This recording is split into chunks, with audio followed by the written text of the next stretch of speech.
The snow fell thick and merciless across the desolate Wyoming plains that January evening in 1884, and Delilah Kingsley knew with absolute certainty that she was going to die alone in the cold.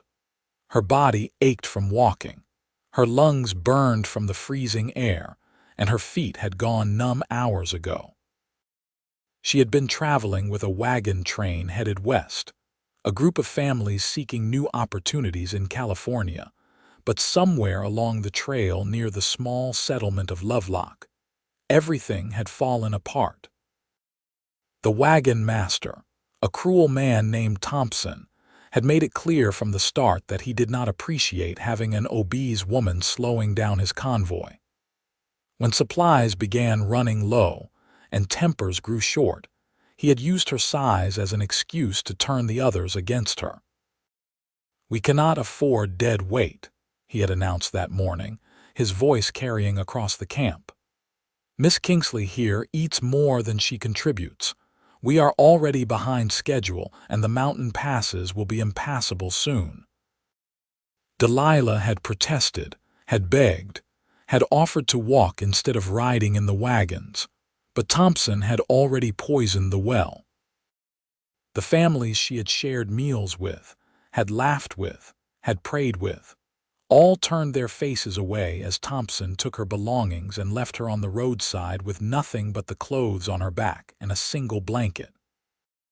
They had not even left her in the town proper, but rather miles outside of it, where the wind howled through the sagebrush and the temperature dropped rapidly as the sun began its descent. She had tried walking back toward Lovelock, but the storm had come up fast and fierce, disorienting her. The world became nothing but white, and she could no longer tell which direction led to safety and which led deeper into the wilderness. Her body, which had always been a source of shame and ridicule, now betrayed her further.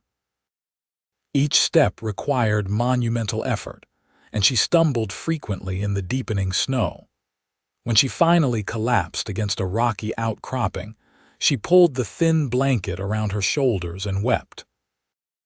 Not for the life she was losing, which had been filled with more pain than joy, but for all the things she would never experience. She was 23 years old and had never known kindness from a man, had never felt desired, had never been held with tenderness. Her mother had died when she was young, and her father, disgusted by her size, had essentially sold her to the wagon train as a cook's assistant, glad to be rid of the burden she represented. The cold seeped into her bones, and she felt herself growing drowsy. She knew this was how it ended, how people froze to death. They simply fell asleep and never woke up. Perhaps it was better this way. Perhaps whatever came after would be kinder than what she had known in life. She was drifting, somewhere between consciousness and sleep, when she heard the sound of hoofbeats muffled by snow. At first she thought it was her imagination or perhaps death coming to claim her. But then a voice cut through the wind, deep and concerned. "Jesus Christ, there is someone out here." Strong hands touched her shoulder, and she forced her eyes open. Through the swirling snow she saw a man's face, weathered and handsome, with concerned gray eyes beneath the brim of a snow-covered hat. He was kneeling beside her, and even through her stupor she could see the alarm in his expression. "Can you hear me?" he asked, his voice urgent. "Miss, can you speak?" "I am sorry," she whispered, though she did not know what she was apologizing for. For being found, perhaps. For being a burden once more. "You are freezing to death out here," he said, already pulling off his heavy coat and wrapping it around her on top of the blanket. "What happened? Where is your wagon, your people?" "They left me," she managed through chattering teeth. "I am too fat. Too much of a burden." His face darkened with anger, but not at her. "Those bastards left you out here to die," she nodded weakly. The man stood and looked around at the worsening storm, then back down at her with determination. "You are coming home tonight. I am not leaving you out here." "I am too heavy," she protested weakly. "You cannot possibly carry me." "I have a horse and I am stronger than I look," he said firmly. "My name is Vincent Zeller and my ranch is about 2 miles south. We need to move now before this storm gets worse." He whistled, and a large roan horse emerged from the white curtain of snow. Vincent bent down and with more gentleness than she expected helped her to her feet. She swayed, barely able to stand, and he caught her easily. "I am going to put you on my horse," he explained. "Hold onto the saddle horn. I will walk alongside and make sure you do not fall." Getting her onto the horse was a challenge, but Vincent managed it through a combination of strength and determination. Once she was situated, he took the reins and began leading the horse through the storm. Delilah clung to the saddle horn, barely conscious, aware only of the rhythmic movement of the horse and the occasional reassuring words from Vincent. "Almost there," he would say. "Stay with me. You are going to be fine." The journey felt like it took hours, though it could not have been more than 30 minutes. When they finally arrived at the ranch, Delilah saw through half-closed eyes a sturdy house with lamplight glowing in the windows and a barn nearby. Smoke rose from the chimney, promising warmth. Vincent called out, "Daniel, I need help out here." A younger man emerged from the barn, probably around 19 or 20, with the same strong build as Vincent. His eyes widened when he saw Delilah on the horse. "Who is that?" "A woman left to die in the storm," Vincent said grimly. "Help me get her inside. She has hypothermia." Together, the two men helped Delilah down from the horse and practically carried her into the house. The warmth hit her like a physical force, and she gasped. They brought her to a settee near the fireplace, and Vincent immediately began barking instructions to Daniel. "Get more blankets from the chest upstairs, and heat water for tea. Move." As Daniel rushed to obey, Vincent knelt beside Delilah again. "I need to get these wet clothes off you, or you will never warm up properly. I know this is improper, but it is a matter of life and death. Do you understand?" She nodded, too weak to care about modesty. Vincent worked quickly and efficiently, removing her wet outer garments and boots, averting his eyes as much as possible. When Daniel returned with the blankets, Vincent wrapped her in them thoroughly, leaving only her face exposed. "Get the water on," Vincent told his brother, for that was clearly what Daniel was. "And find some of Mother's old clothes in the storage trunk. This lady needs dry things to wear." Over the next hour, Vincent and Daniel worked to save Delilah's life. They gave her warm tea with honey, rubbed her hands and feet to restore circulation, and kept her close to the fire. Slowly, the deathly pallor left her face, and she stopped shivering so violently. "What is your name?" Vincent asked gently, once she seemed more alert. "Delilah Kingsley," she answered, her voice stronger now. "That is a beautiful name," he said, and there was no mockery in his tone. "Delilah, can you tell me what happened? Who left you out there?" She told them the whole story, watching their faces grow darker with anger as she spoke. When she mentioned Thompson's name, Vincent stood abruptly and paced to the window. "I know Thompson," he said, his voice tight. "He has brought wagon trains through here before. He is a cruel, greedy man, but this goes beyond cruelty. This is attempted murder." "He said I was dead weight," Delilah whispered, "and he was right. I am too large, I eat too much, I slow everyone down." Vincent spun around, his eyes blazing. "That is nonsense. You are a human being and you deserve their protection and care. Your size is irrelevant." What Thompson did was evil, plain and simple. His vehemence surprised her.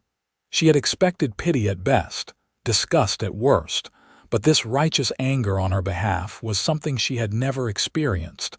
Daniel brought over a plate of cold roast beef and bread. "You should eat something, Miss Kingsley. Real food now that you are warming up." "I should not," she began. "I have already been enough trouble." "Nonsense," Vincent said firmly. "You will eat and you will regain your strength, then we will figure out what to do next." She ate slowly, savoring the food not just for its taste but for the kindness with which it was offered. Both men sat with her, not hovering but present. They talked casually about the ranch, about the storm, about anything except what had happened to her, and she sensed they were trying to help her feel normal again. As the evening wore on and the storm continued to rage outside, Vincent sent Daniel to prepare the guest room. Once he was gone, Vincent pulled a chair close to the settee and sat down, his expression serious but kind. "Delilah, I want you to understand something. You are safe here for as long as you need. When the storm clears, we will go into Lovelock proper and speak with the sheriff about what Thompson did. But regardless of what happens with that, you have a place here on this ranch." "I cannot possibly impose," she began, but he held up a hand. "It is not an imposition. This ranch is large and we need help. Daniel and I do well enough, but since our mother passed 2 years ago, the house has been neglected. We could use someone to manage the household, to cook and organize. If you would be willing to work, you would be earning your keep. This is not charity." "Why are you being so kind to me?" she asked, tears welling in her eyes. "You do not know me. I could be a terrible person." "You could be," he agreed with a small smile. "But I do not think you are, and even if you were, I still would not have left you in that storm. As for why I am being kind, well, that is just how I was raised. My parents taught me and Daniel that every person has value, regardless of their circumstances." That night, Delilah slept in a real bed for the first time in months, in a room that smelled of lavender and was warm and dry. She wept into the pillow, overwhelmed by the sudden reversal of her fortune. Just hours ago, she had been certain she would die alone and unmourned. Now she was safe, warm, and offered a place to stay by a man who seemed genuinely good. The storm lasted 3 days, and during that time, Delilah recovered her strength. Vincent and Daniel were easy companions, respectful and friendly. She learned that they ran a cattle ranch that their parents had built from nothing, and that they employed several ranch hands who lived in the bunkhouse on the far side of the property. The hands had been sent into town before the storm hit to collect supplies, which was why the house had been empty except for the 2 brothers. On the second day, when she was feeling much better, Delilah insisted on helping around the house. She started with cooking, preparing a hearty beef stew for dinner. When Vincent and Daniel came in from tending the animals and smelled the food, their faces lit up like children on Christmas morning. "Miss Kingsley, that smells incredible," Daniel said, practically running to the table. "It has been 2 years since we had a proper home-cooked meal," Vincent added. "We get by, but neither of us has Mother's touch in the kitchen." Watching them enjoy her food filled Delilah with a warmth that had nothing to do with the fire. She had always found joy in cooking, in nourishing others, but it had been a long time since anyone had appreciated her efforts. Over the next few days, as the storm cleared and the sun returned, Delilah settled into a routine. She cooked, cleaned, and organized the household with an efficiency that clearly impressed both men. In return, they treated her with a respect and kindness she had never known. Vincent especially seemed to go out of his way to make her comfortable, always asking if she needed anything, thanking her for her work, and engaging her in conversation about everything from politics to poetry. She found herself drawn to him in ways that both thrilled and terrified her. He was handsome, certainly, with his strong jaw, kind eyes, and tall frame, but it was more than that. It was the way he listened when she spoke, really listened as if her thoughts mattered. It was the way he smiled at her, genuine and warm, never with the cruel mockery she had come to expect from men. It was the way he defended her to others, as if her dignity was something worth protecting. On the fourth day after her rescue, when the roads were clear enough for travel, Vincent announced they would ride into Lovelock to speak with the sheriff. Delilah felt anxious about going into town, worried about how others would react to her, but Vincent was insistent. "What Thompson did was a crime," he said firmly. "He needs to face consequences, or he will do it again to someone else." The ride into town was pleasant, with the winter sun bright on the snow-covered landscape. Lovelock was a small settlement, typical of Wyoming frontier towns, with a main street lined with wooden buildings, a general store, a saloon, a church, and a sheriff's office. People stared as Vincent helped Delilah down from the wagon, and she heard whispered comments about her size, but Vincent shot such fierce looks at the gossipers that they quickly looked away. Sheriff Warren was a grizzled man in his 50s who listened carefully as Vincent and Delilah recounted what had happened. His face grew grim as the story unfolded. "That is abandonment with intent to harm at the very least," he said. "Murder, if you had died. Problem is, Thompson and his wagon train left 2 days ago, soon as the storm cleared. He is probably in Colorado by now."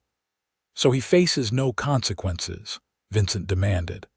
"I will send word to sheriffs along the route he is taking, and I will file a formal complaint that will follow him.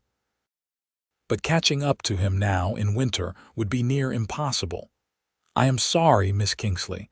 What happened to you was wrong, but justice may be slow in coming." Delilah had expected as much, but it still stung. Vincent, however, was not ready to let it go. "Then we make sure everyone knows what kind of man Thompson is," he said. "We tell the story to every wagon master, every settler who comes through.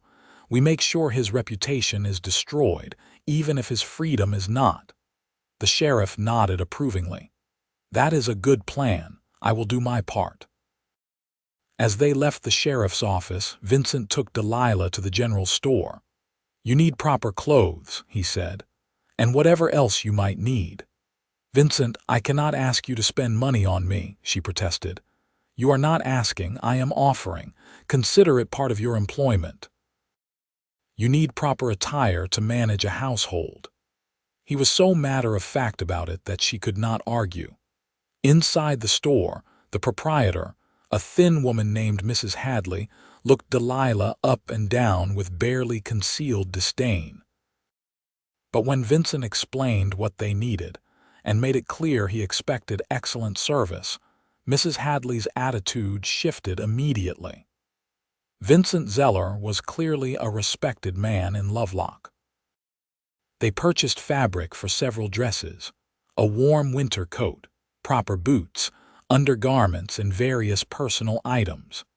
Vincent also insisted on buying her a beautiful blue shawl that brought out the color of her eyes. When Delilah protested that it was too extravagant, he simply said, "It is pretty, and you should have pretty things." The simple statement nearly made her cry.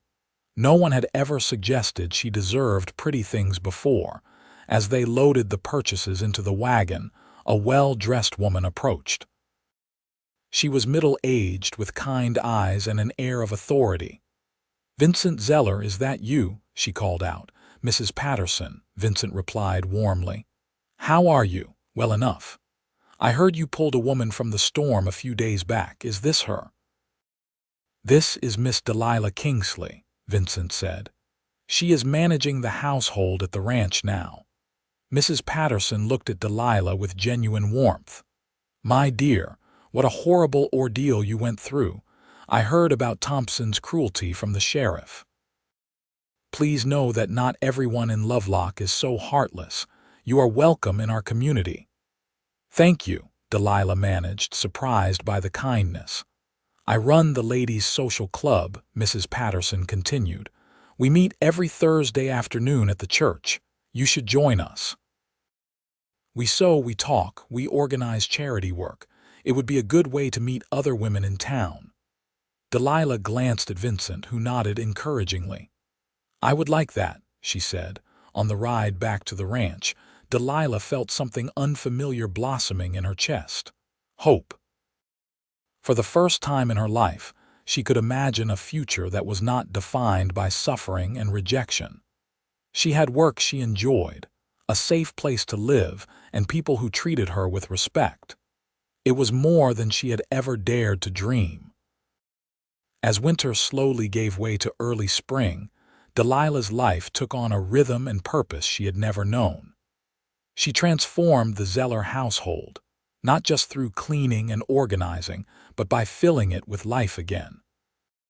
She cooked elaborate meals that had Vincent and Daniel competing to see who could praise her more effusively. She planted an herb garden in the kitchen window, carefully nurturing basil, thyme, and rosemary. She mended their clothes, organized their accounts, and even took on the challenge of repainting the sitting room a warm, welcoming yellow. The ranch hands, 5 rough men who had initially been skeptical of having a woman in the main house, quickly became her devoted admirers. She treated them with respect, always ensured they had hearty meals when they worked late, and listened to their stories and concerns. In return, they became almost protective of her, glaring at anyone in town who dared to make unkind comments about her appearance. But it was Vincent who occupied most of her thoughts. As the weeks passed, she found herself falling in love with him, though she tried desperately to hide it. She knew it was foolish. He was kind to her, yes, but that was just who he was. A good man who had rescued someone in need and offered them employment. There was no reason to think his feelings went deeper than Christian charity. Yet sometimes she would catch him watching her with an expression she could not quite read. Sometimes his hand would linger on hers when he passed her a dish at dinner. Sometimes he would seek her out just to talk, sharing his dreams for the ranch, his memories of his parents, his thoughts on everything from literature to politics. These moments were precious to her, even as they made her heart ache with longing for something more. Vincent, for his part, was experiencing his own internal struggle. From the moment he had found Delilah in the storm, he had felt a pull toward her that went beyond simple compassion. As he got to know her over the following weeks, that pull strengthened into something undeniable. He loved her intelligence, her dry wit, her kindness to everyone around her. He loved the way she hummed while she cooked, the way she threw herself into every task with complete dedication, the way her whole face lit up when she laughed. He loved her, and it terrified him, not because of her size, which he genuinely did not care about. His mother had taught him that beauty came in many forms, and he had always been more attracted to a woman's character than her appearance. But he worried that Delilah would not believe his feelings were genuine. After everything she had been through, after a lifetime of cruelty and rejection, how could he convince her that his love was real? One evening in March, as they sat together on the porch watching the sunset, Vincent decided he needed to at least begin to test the waters. Daniel had gone into town to see a girl he was courting, leaving them alone. "Delilah," Vincent began carefully, "may I ask you something personal?" She looked at him, surprised. "Of course. Have you ever thought about marrying, having a family of your own?" A shadow passed over her face. "I used to think about it when I was younger, but it became clear early on that marriage was not in my future. Men do not want women who look like me." "That is not true," Vincent said firmly. "Vincent, you are kind, but you do not need to spare my feelings. I know what I am. I have made peace with it." "You have made peace with other people's cruelty and stupidity," he countered. "That is not the same as accepting truth. The truth is that you are a remarkable woman. You are intelligent, capable, kind, and beautiful. Any man would be lucky to have you as his wife." She laughed, but it was a bitter sound. "Beautiful, Vincent, please. I appreciate the sentiment, but there is no need for such obvious flattery." He turned to face her fully, his expression intense. "I am not flattering you. I am telling you what I see when I look at you. I see beautiful brown eyes that sparkle when you laugh. I see graceful hands that create wonderful things, from delicious food to a warm, welcoming home. I see a woman who survived something that would have broken most people, and who came through it with her kindness intact." "That is beautiful, Delilah." She stared at him, her eyes filling with tears. "Why are you saying these things?"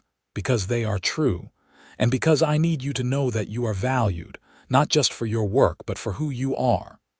She stood abruptly, wrapping her arms around herself. "I should go inside. It is getting cold." She fled before he could respond, leaving Vincent alone on the porch. He had pushed too hard, too fast. But the seed was planted, and he could only hope it would grow. Inside, Delilah leaned against her bedroom door, her heart racing. She wanted desperately to believe Vincent's words, but fear held her back. What if she allowed herself to hope, only to discover it was all a misunderstanding? What if he was simply being kind, and she embarrassed herself by revealing her feelings? The thought of losing her place here, of losing Vincent's friendship and respect, was unbearable. But over the following weeks, Vincent continued to show her in small ways that his words had been genuine. He brought her wildflowers from the meadow. He spent evenings reading to her from his favorite books. He asked her opinion on important ranch decisions and actually implemented her suggestions. He looked at her with such warmth that she could not deny something was building between them. The turning point came in April, during a spring storm. Delilah had gone out to collect eggs from the henhouse when the wind suddenly picked up and lightning began to crack across the sky. She hurried back toward the house, but the wind was so strong it nearly knocked her over. Suddenly, Vincent was there, fighting his way through the gale to reach her. He wrapped his arms around her and guided her back to the house, shielding her with his body. Once they were inside, both soaked to the skin and breathing hard, Vincent kept his arms around her. "Are you all right?" he asked urgently, his hands running over her arms and shoulders as if checking for injury. "I am fine," she assured him. "Just wet. When I saw you out there, struggling against the wind, I felt such fear," he said, his voice rough. "The thought of anything happening to you, Delilah, it was unbearable." "Vincent," she whispered, looking up into his eyes. "I cannot keep pretending any more," he said. "I cannot keep acting as if you are merely my housekeeper, as if what I feel for you is simple friendship. Delilah, I love you. I have loved you for weeks now, maybe from the moment I found you in that storm.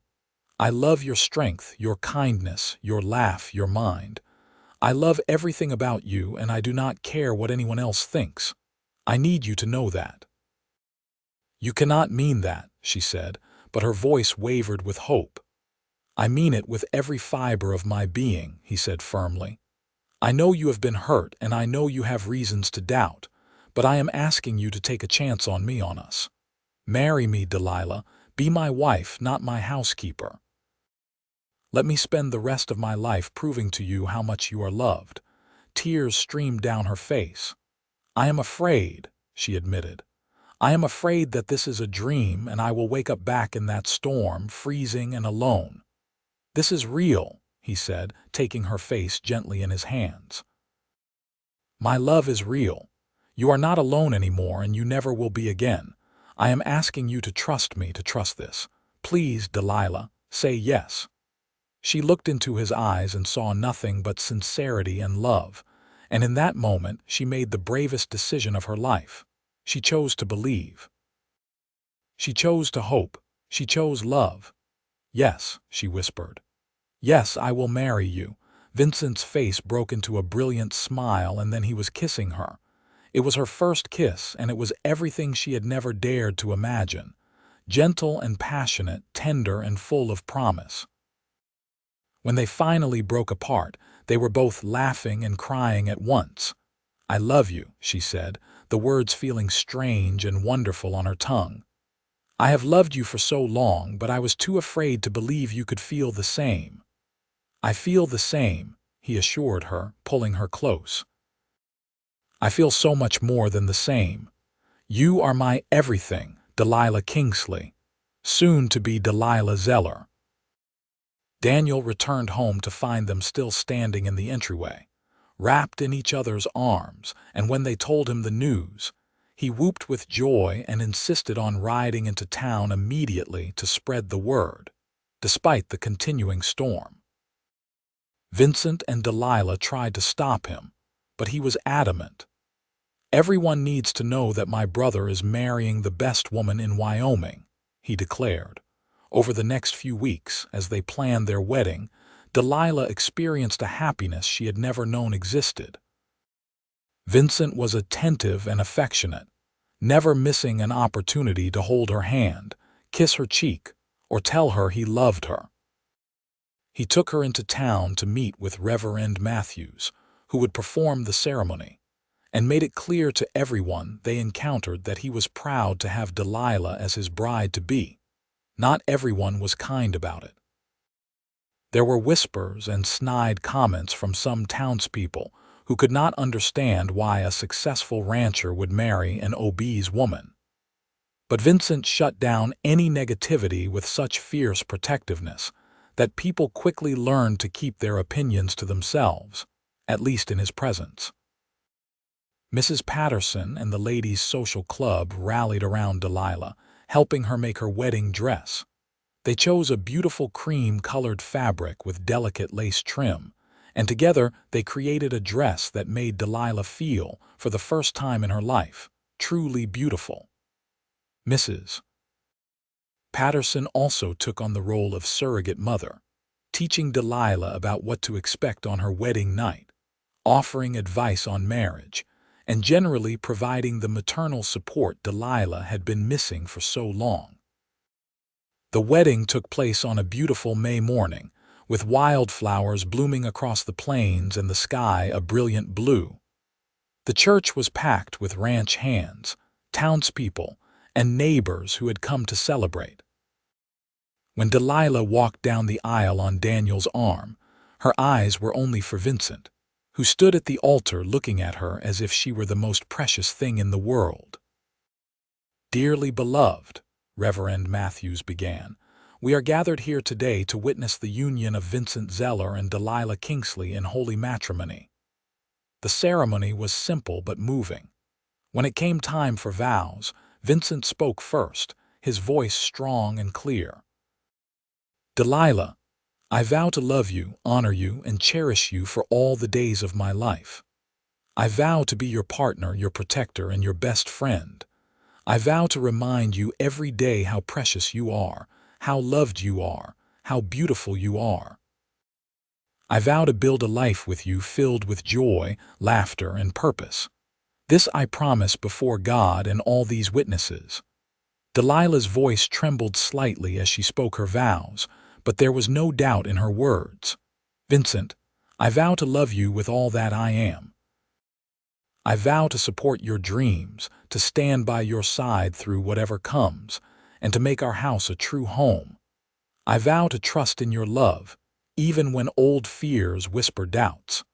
I vow to spend my life showing you that your faith in me was not misplaced. This I promise before God and all these witnesses." When Reverend Matthews pronounced them husband and wife and told Vincent he could kiss his bride, the church erupted in applause. The kiss was chaste, appropriate for the setting, but filled with promise. The reception was held at the ranch, with tables set up in the yard and food enough to feed half the county. Delilah had insisted on cooking most of it herself, much to Vincent's protests, but she had loved the process of preparing a feast for their celebration. There was roasted beef, fried chicken, fresh bread, vegetable dishes, pies, cakes, and every other good thing she could think of. As the sun set and the dancing began, Vincent led Delilah in a waltz, She had been nervous about dancing in front of everyone, worried about her size and grace, but Vincent held her confidently and guided her smoothly across the makeshift dance floor. "Have I told you today how beautiful you look?" he murmured. "Only about 20 times," she replied with a smile. "Not nearly enough, then. Vincent, are you really not bothered by my size?" Truly, he looked at her seriously. "Delilah, I see you. Not your size, but you. Your heart, your spirit, your soul. That is what I love.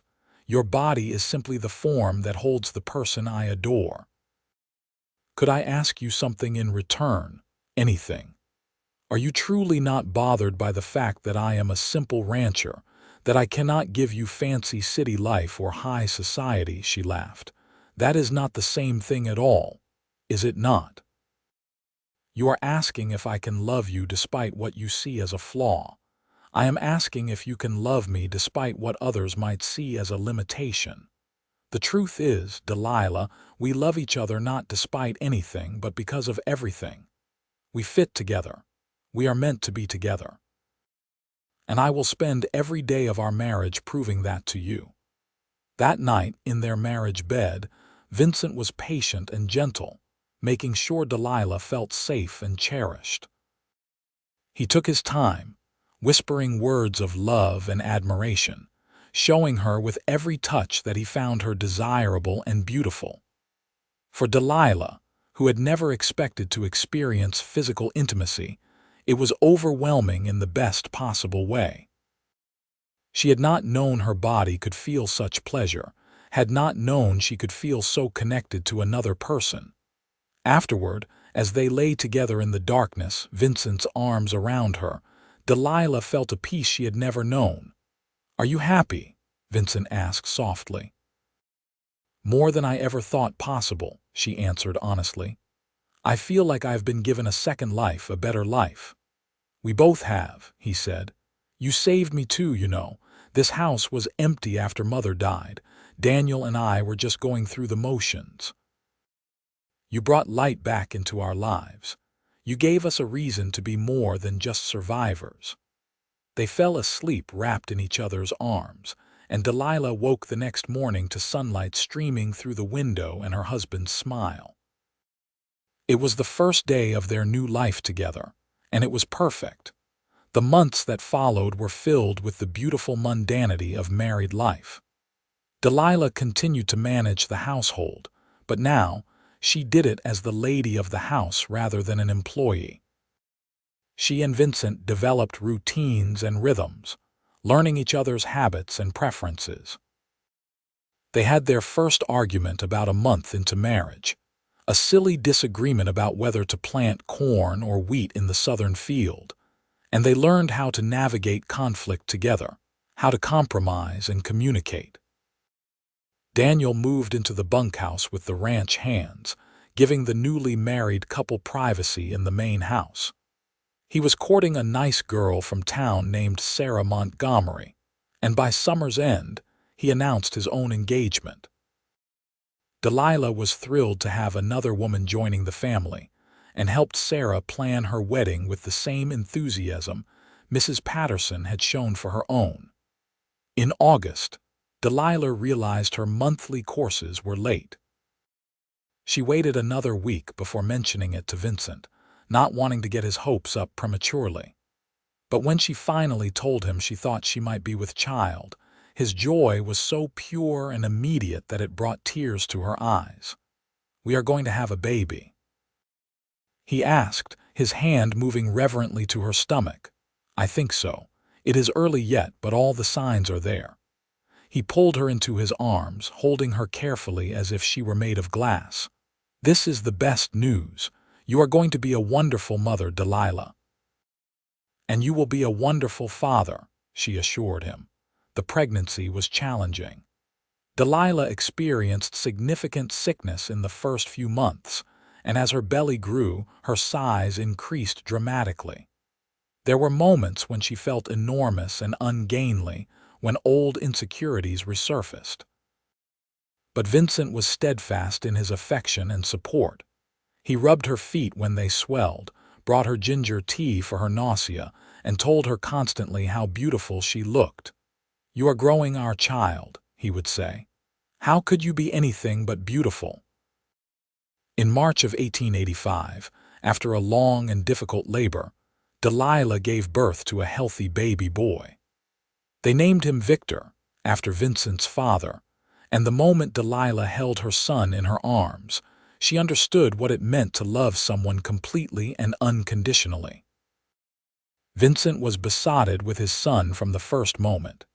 He would stand by the cradle for hours, just watching the baby sleep, marveling at his tiny fingers and toes. He changed nappies without complaint, walked the floor with Victor when he was fussy, and sang lullabies in his deep, slightly off-key voice. "I never knew I could love someone this much," Vincent confessed one night, holding his sleeping son. "Except I do know, because I love you this much too." Watching him with their child, Delilah fell in love with her husband all over again. Life settled into a new rhythm with a baby in the house. It was exhausting and wonderful in equal measure. Daniel and Sarah married in April, and Sarah proved to be not just a sister-in-law but a true friend to Delilah. The two women would sit together while their husbands worked, talking about everything and nothing, sharing the joys and challenges of their lives. When Victor was 6 months old, Delilah received an unexpected letter. It was from Thompson, the wagon master who had abandoned her. The letter was brief and awkward, clearly written under some duress. He acknowledged what he had done, called it a moment of terrible judgment, and offered a stilted apology. He also mentioned that the story of his cruelty had followed him west, destroying his reputation, and that he had lost his position as wagon master because of it. Delilah showed the letter to Vincent, unsure how to feel about it. "How do you want to handle this?" Vincent asked. "I do not know. Part of me wants to hate him forever for what he did.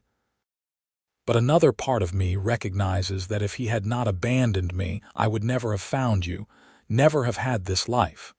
His cruelty led to my happiness. It is a strange thing to reconcile." "You do not owe him forgiveness," Vincent said. "What he did was unforgivable.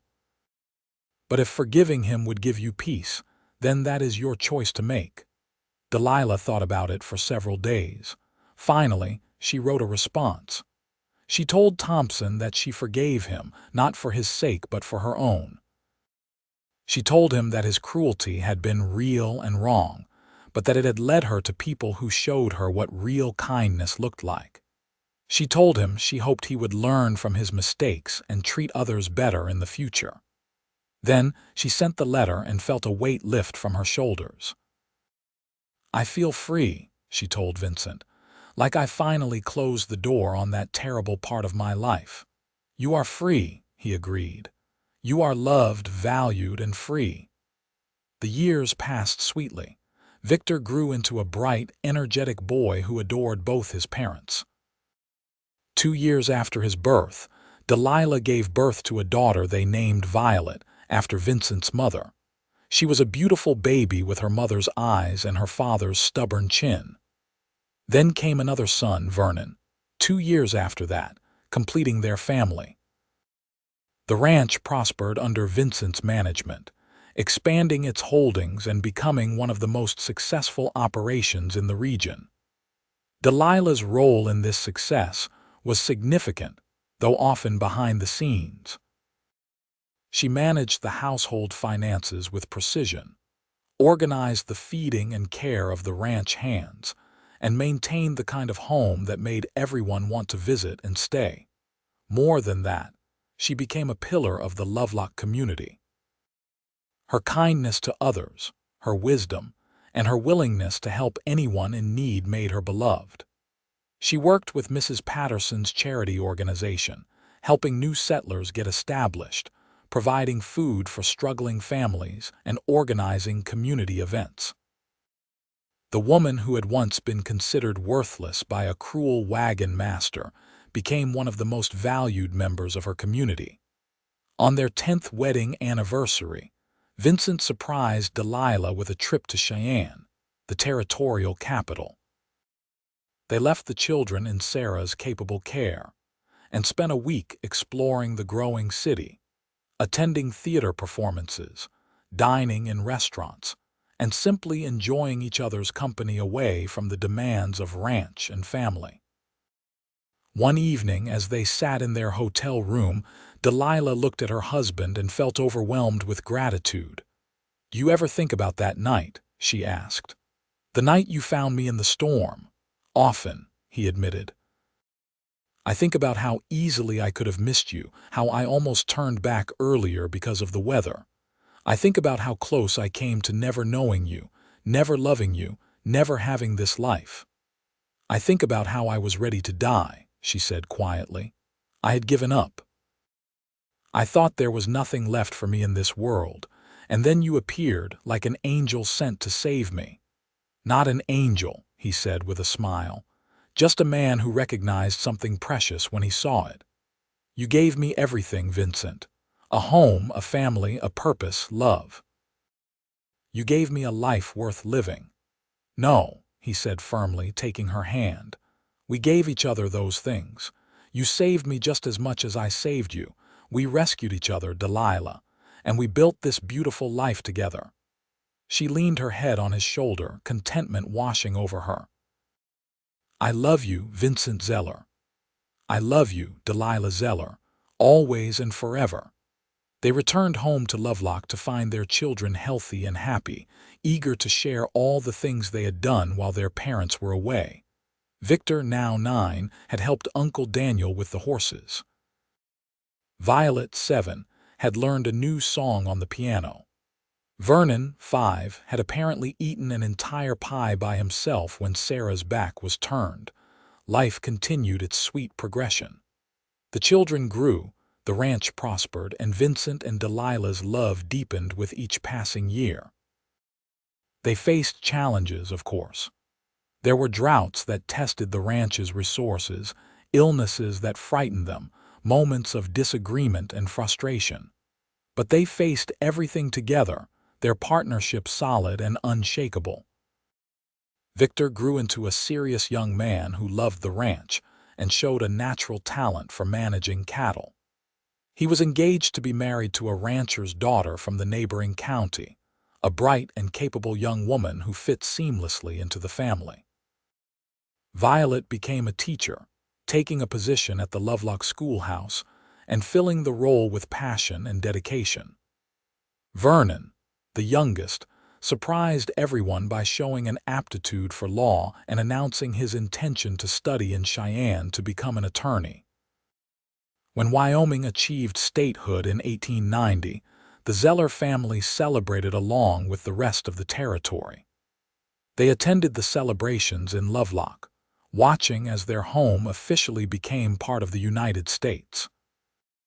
Vincent, now a respected community leader, gave a speech about the importance of treating all people with dignity and respect, regardless of their circumstances. Delilah watched him with pride, thinking about how far they had both come from that cold night in 1884. On their 20th wedding anniversary, their children threw them a party at the ranch. Friends and neighbors came from miles around to celebrate the couple who had become legendary in their community for their love and dedication to each other. As Delilah looked around at the gathering, at her grown children and their partners, at the friends they had made, at the life they had built, she felt a profound sense of peace. Later that night, alone with Vincent in their bedroom, she said, "You know what I am most grateful for?" "Tell me," he said, pulling her close. "That I did not give up that night in the storm, that I stayed alive just long enough for you to find me, because every moment since then has been a gift. Every smile, every tear, every ordinary day, every extraordinary moment, all of it has been worth living." "I am grateful too," Vincent said, "for that storm, for that chance, for every day I have spent loving you." They stood together at the window, looking out at the land they had built their life on, at the stars shining bright in the Wyoming sky. Delilah thought about the frightened, hopeless woman she had been, left to die in the cold. She thought about the man who had found her and said, "You are coming home tonight." And she thought about how those simple words had changed everything, had given her a life beyond her wildest dreams. As they prepared for bed, Vincent said something that made her laugh, and in that laughter was 20 years of love, of joy, of partnership. They climbed into bed together, fitting together as naturally as they had from the beginning, and fell asleep in each other's arms. The years continued to unfold gently. They became grandparents when Victor and his wife welcomed a son, then a daughter. Watching Vincent with his grandchildren, seeing the same patience and love he had shown their own children, made Delilah fall in love with him all over again. As they entered their 50s, their pace slowed, but their love did not.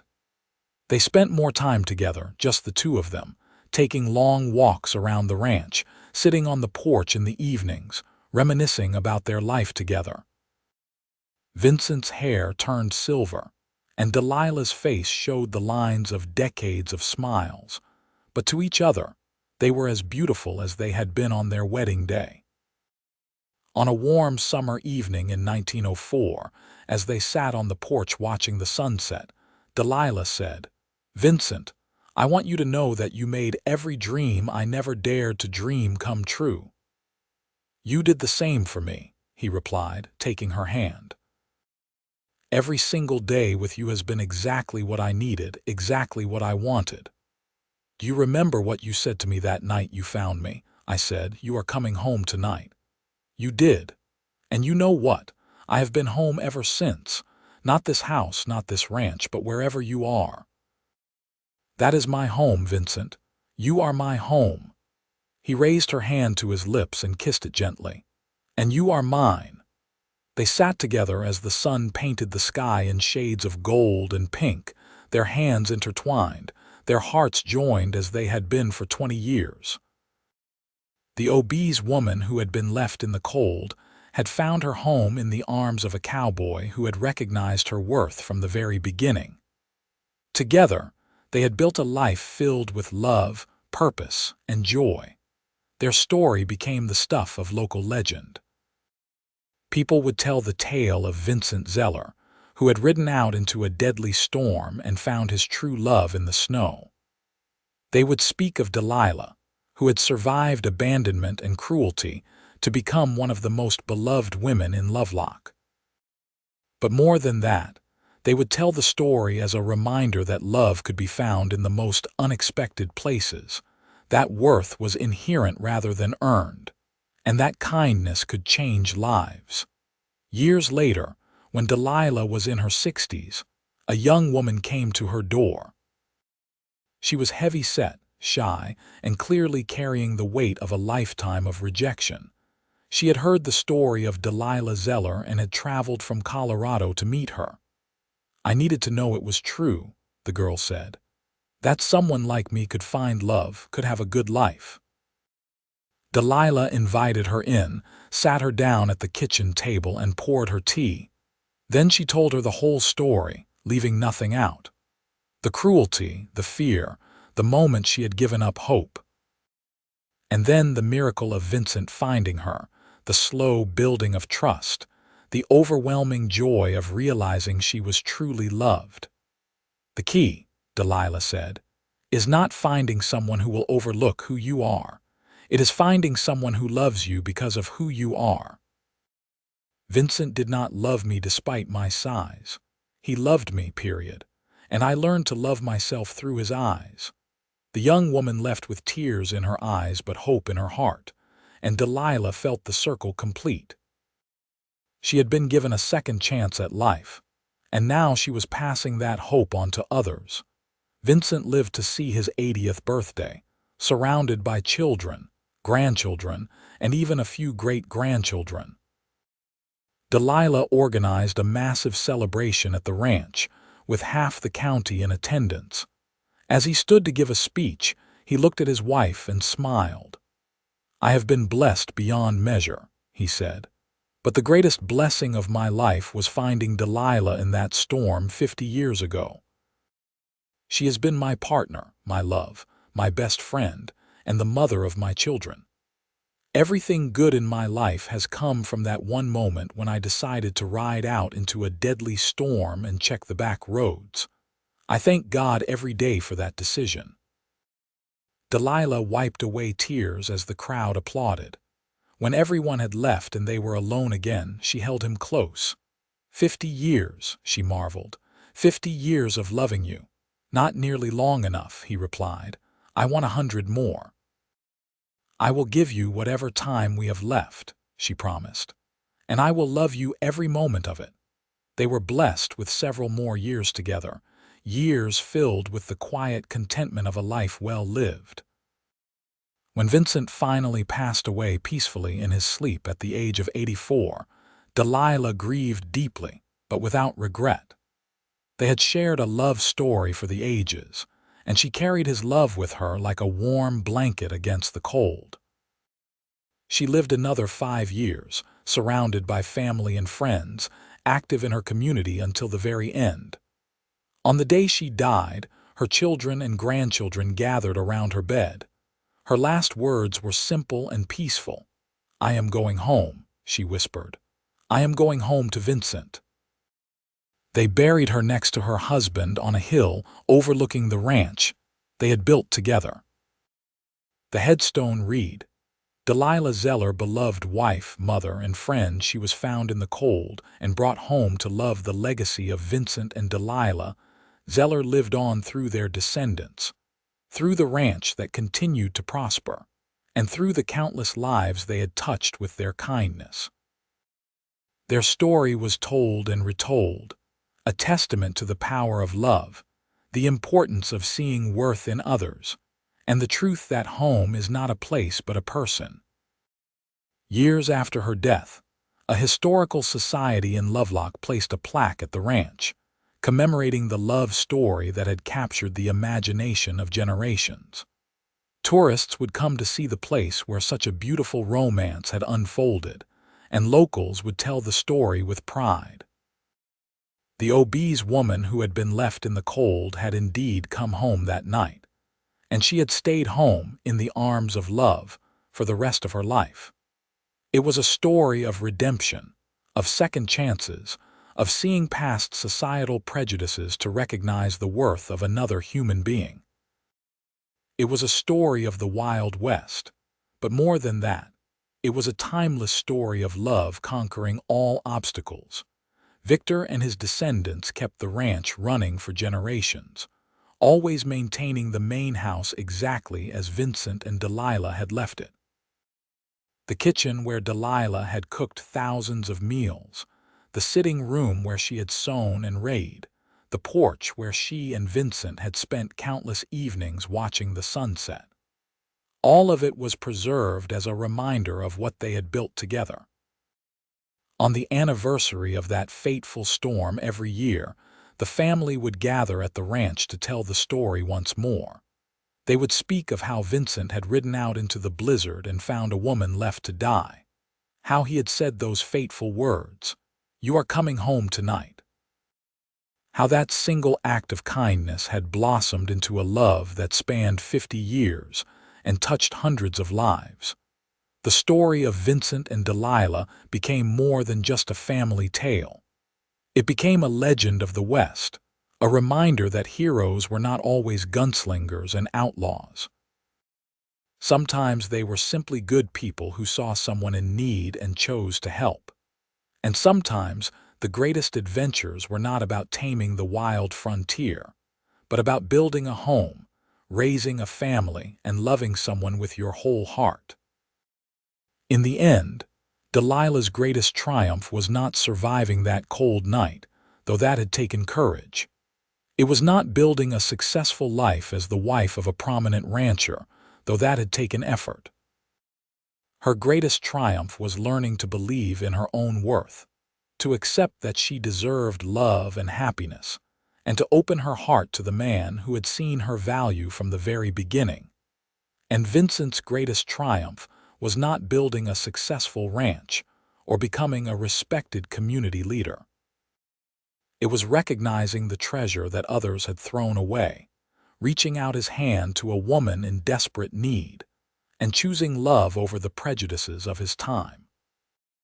Together, they had proven that love really could conquer all, that worth was inherent and not determined by appearance, and that the coldest night could lead to the warmest home. Their story ended not with tragedy or loss, but with fulfillment, legacy, and the peaceful knowledge that they had lived fully and loved completely. The ranch still stands today, a testament to their love. And on cold winter nights when the wind howls across the Wyoming plains, locals swear they can sometimes see two figures on the porch, sitting close together, watching the stars.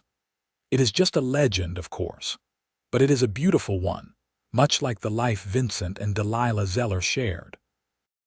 From that one night in 1884, when a cowboy found a woman left to die and brought her home, an entire legacy was born.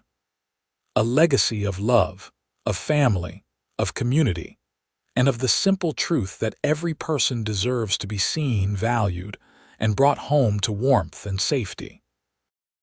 That legacy lived on in every descendant who carried their blood, in every person who heard their story and was inspired to show kindness to someone in need, and in the very land itself, which had witnessed their devotion.